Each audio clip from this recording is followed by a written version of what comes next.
Hello guys, welcome to Python codes. ఈరోజు day 2. ఈరోజు Python softwares, అసలు ఏ సాఫ్ట్వేర్స్ వాడాలి, మనం కోడ్ రన్ చేయాలంటే ఎలాంటి సాఫ్ట్వేర్స్ ఉన్నాయి, ఇండస్ట్రీలో ఎలాంటి సాఫ్ట్వేర్స్ యూజ్ చేస్తారు, and basic Python program hello world అనేది ఎలా ప్రింట్ చేయాలో చూద్దాం. ఇప్పుడున్న ప్రజెంట్ ట్రెండింగ్ పైథాన్ సాఫ్ట్వేర్స్ వచ్చేటప్పటికి PyCharm, Jupyter notebook, IDLE, VS Code, spider.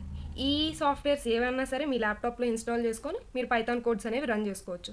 లేదు, ఈ ఆప్షన్ లేదు అనుకున్న వాళ్ళు ఎవరైనా ఉన్నారంటే డైరెక్ట్గా గూగుల్లోకి వెళ్ళేసేసి ఆన్లైన్ కంపైలర్స్ అని సెర్చ్ చేస్తే ఆన్లైన్ ఎడిటర్స్ మీకు చాలా డిస్ప్లే అవుతాయి.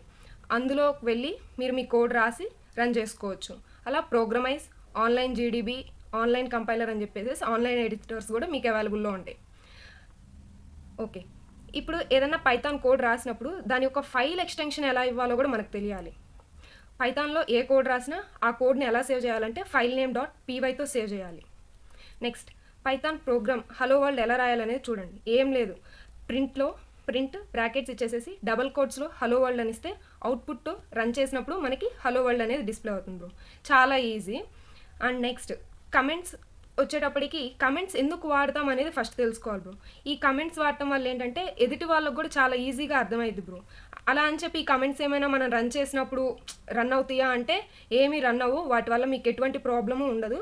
మీరు వాటిని స్కిప్ చేయడం, ఏదైనా ఒక లైన్ మీరు అది రన్ అవ్వకూడదు, ఎగ్జిక్యూట్ అవ్వకూడదు అన్న అలాంటి స్టేట్మెంట్స్ కూడా మీరు ఇలాంటి కమెంట్స్ యూస్ చేసినప్పుడు అవి రన్ అవ్వవు. కమెంట్స్కి వచ్చేటప్పటికి 2 టైప్స్ ఆఫ్ కమెంట్స్ ఉంటాయి: single line comments, multi line comments. Single line comments వచ్చేటప్పటికి హ్యాష్ సింబల్తో చూపిస్తాం. మల్టీ లైన్ కమెంట్స్ వచ్చేటప్పటికి డబుల్ కోట్స్లో చూపిస్తాం.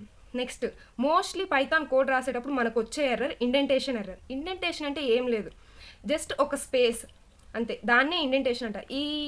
ఈ ఇండెంటేషన్ అనేది ఏం రిప్రజెంట్ చేస్తుంది అంటే ఒక బ్లాక్ ఆఫ్ కోడ్ని రిప్రజెంట్ చేస్తుంది. మీరు చూస్తే నేను ఇక్కడ ఒక ఎగ్జాంపుల్ ఇచ్చాను. ఇఫ్ 5 అనేది >2 అయితే ఇక్కడ చూసారా, ప్రింట్ స్టేట్మెంట్కి ముందు నేను స్పేస్ ఇచ్చి 5 కింద ప్రింట్ స్టేట్మెంట్ ఇచ్చి ప్రింట్ చేస్తే నాకు అవుట్పుట్ వచ్చింది.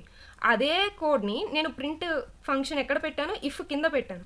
అలా పెట్టినప్పుడు మనకి ఏం అవుట్పుట్ వచ్చింది అంటే ఇండెంటేషన్ ఎర్రర్ వచ్చింది. ఇలా పైథాన్ ప్రోగ్రామ్ స్టార్ట్ చేశాం కదా బ్రో. ఇంకా ముందు మంచి కాన్సెప్ట్స్తో మీ ముందుకు వస్తాను. Just do follow Python codes page.